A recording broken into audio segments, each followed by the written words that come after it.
Disa qendra mësimdhënës të Prizrenit, e ku ishte edhe kryetari Shaqir Totaj, nën kryetari Kujtim Gashi, drejtoresha e arsimit Lulieta Veselaj Kutaj. Në rastin e 7 marsit thanë se është dita më meritore për të kaluarën dhe për të ardhmen tonë, u tha sot në solemnitetin e organizuar nga drejtoria e arsimit në Prizren.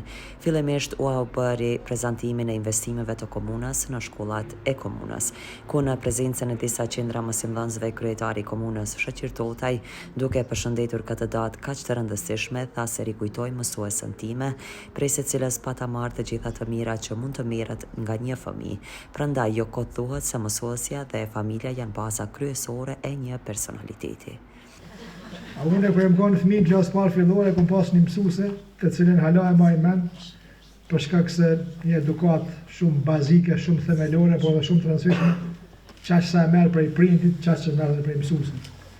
Më këto deshta me theksu rëndësinë e madhe që e ka arsimi, edhe jo pa arsye thuhet se nëse një kamp do më shkatru, veç që ndalon arsimin edhe çdo gjë tjetër ndodh vetë.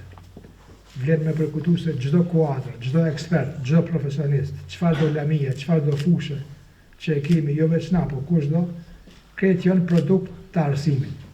Prandaj edhe arsimi e ka një vlerë të jashtëzakonshme, edhe unë halon nuk kam e sigurt, a jemi të ditë me vlerësu edhe me çmu çaq sa realisht vlen edhe çaq sa realisht duhet me çmu. Sidoqoftë, me qenë se sot është dita e mësuesit edhe mësuesës, po du me ju uru të gjithë punëtorëve të arsimit këtë ditë, edhe ata që këtë vit kanë dalë penzion me u dëshiru shëndet të mirë, penzionim të mirë, dhe t'jenë aktiv prapë se kanë shka me dhonë ti komuniteti, edhe ju e me ju falemderu për pjesëmarrje.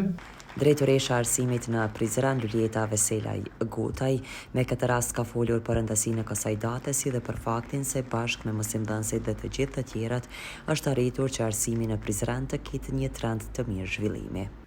Nuk ka çmim që shpaguan punën e udhërrëfyesve të gjurmëve të bardha. Për te asaj si profesion, arsimimi dhe mësimdhënia është mision.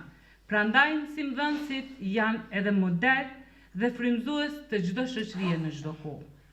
Mësimdhënësit duhet ta përgatisin individin për të ardhmen dhe për një gjë që nuk dihet se si do të jetë. Mësimdhënësit duhet të shohin aftësi atje ku të tjerët vështirë se shohin potencialin. Mësimdhënësit duhet të vendosin kriteret të larta aty ku dita mund t'i përket edhe mashtrimit dhe gënjeshtrës. Mësimdhënësit duhet të jenë pasqyrim pozitiv i gjithë shkahje negative, edhe atëherë kur të tjerët e përshmojnë dhe nënshmojnë punën e tyre. Po ashtu edhe e paragjykojnë. Mësimdhënësit gjejnë forcën e brendshme për ta ruajtur integritetin dhe për ta ushqyer pasionin për punën e shtuar dhe përpjekjet për vetëpërmirësim, edhe kur të tjerët mund të thojnë që nuk mund ta gjejnë lehtësinë e padurueshme, por mësimdhënësit e gjejnë me më të fundme ndjesi krenarinë e njeriut që bën me punën e tij. Pas kësaj është shfaqur një program artistik me recitime dhe së fundmi janë ndarë edhe mirënjohje për meritorët në fushën e arsimit. Në bankat e shkollës, ndër libra, fjalë, nis drita e dijes të ndriçoj pandal. Mësues me zemër si prush i ndezur, mbjell fara shpresë në shpirtin e ejton. Gjuhën e nënës në kur se harrojmë, në çdo varg, në çdo fjalë me krenarie shqiptojmë.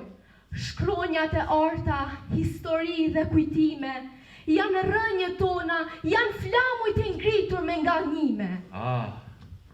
Po e ambël fjale saj, por si gjumi mi kërthin, por si drita ploduzdaj, por si gazi pa mashtrin, edhe ndihet të i kumbue, por si fleta e kërbimit, ka i vjen sheve të i fluturue në valet zatë të mshimit. Pra malku, një i birë shqiptari që këtë gjutë të perenis, trashëgim që na laj pari, trashëgim se le na i fnis.